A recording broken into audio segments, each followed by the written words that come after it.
Добрий день, мої любі друзі! Сьогодні ми продовжимо нашу лекцію. Я вам розповім про 4 типи людей. Теолог Фріц Конкеле виділив 4 основних типи людей. На чому базуються? По відношенню до влади. В минулому відео ми з вами говорили, чому люди бояться вступити у відносини і виділяли 4 основних види страху. Сьогодні ми з вами поговоримо про 4 основних типи людей. Перший тип – це демонстративні особистості, ще й кажуть нарцисичні, демонстративні, істероїдні або люди-зірки. Ці люди-зірки, вони хочуть мати увагу, вони хочуть мати визнання від інших людей. Чому? Тому що цього їм не вистачає всередині, оцих всіх підкріплень. Це часто політики, це часто зірки шоу-бізнесу, актори, режисери, тобто відомі люди із шоу-бізнесу. Другий тип людей – це чіпка лоза. Люди, які хочуть отримати визнання через підкорення, тобто вони підкоряються, вони будуть гарними служити. Так? Вони дуже гарні, якщо ми торкнемось БДСМ теми, то це люди, які люблять підкорятися, їм так зручніше. Чому? Але тут є дуже такий цікавий момент, коли ми розглядаємо цю тему із клієнтами, ми починаємо аналізувати і приходимо до тому, що ця людина, вона боїться насправді брати на себе відповідальність. Нехай інші люди відповідають за це, нехай вони беруть за мене відповідальність. Тобто ця людина, вона не керує своїм життям. Інколи це здається дуже заманливим, таким класним, що я не беру відповідальність. Але ж за вас відповідальність беруть ті самі люди-зірки, нарциси і так далі. І це може завести не дуже гарну історію. Наприклад, коли в мене був чоловік, яким керувала постійна жінка. Якщо це домінування, підкорення в БДСМ-іграх, де все проговорюється, це одне, коли ви визначаєте стоп-слова, коли у вас є правила, маркери, все прописано. А коли це іде не обговорюється, нема контракту, то це може бути досить небезпечним, тому що людина, хай вона все вирішує. Я не буду брати відповідальність. І потім, вже дійшовши до 40-50 років, ти починаєш усвідомлювати, в тебе починається депресія, екзистенційна криза, що я сам не керував своїм життям. Спочатку керувала мама, тато, потім вчителі, потім наше суспільство, потім дружина або чоловік, діти і так далі, і так далі. Тобто такій людині постійно потрібно говорити, що йому робити. Так легше жити.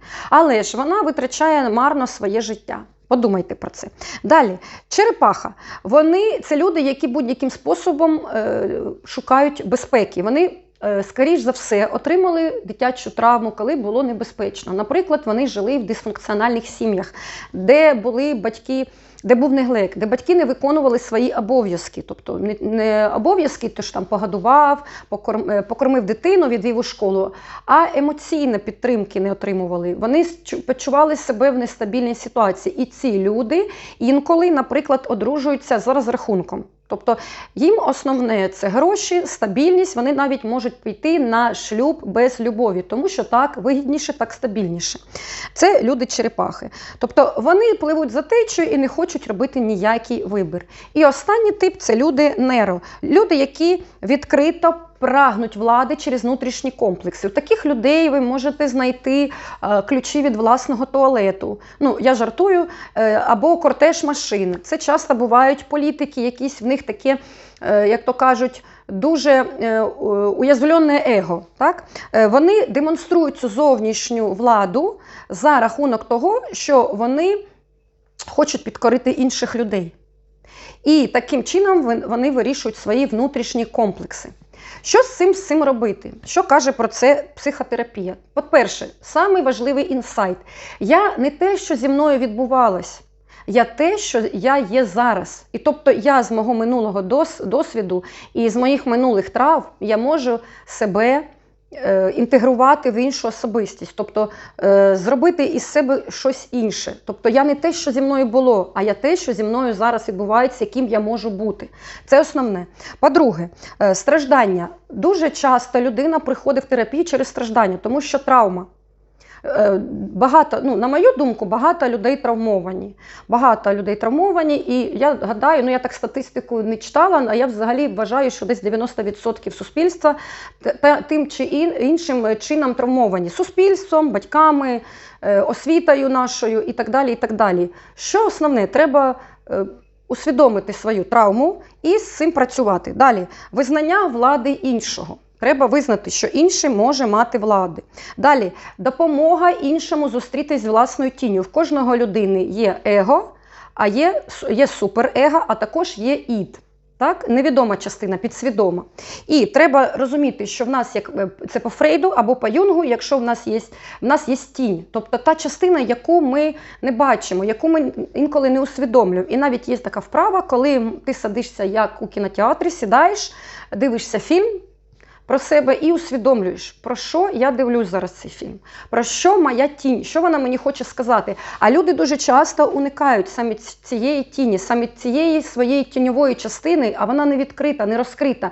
Дуже часто в цій частині ховаються наші таланти, наші уміння, навички, наш потенціал. Тобто треба розуміти, що стимулювати треба зміни всередині, усвідомлювати свою тінь. На цьому будується, наприклад, програма анонімних обжор, алкоголіків, наркоманів, парноманів. 12 кроків, всім відома програма. Воно на чому побудовано?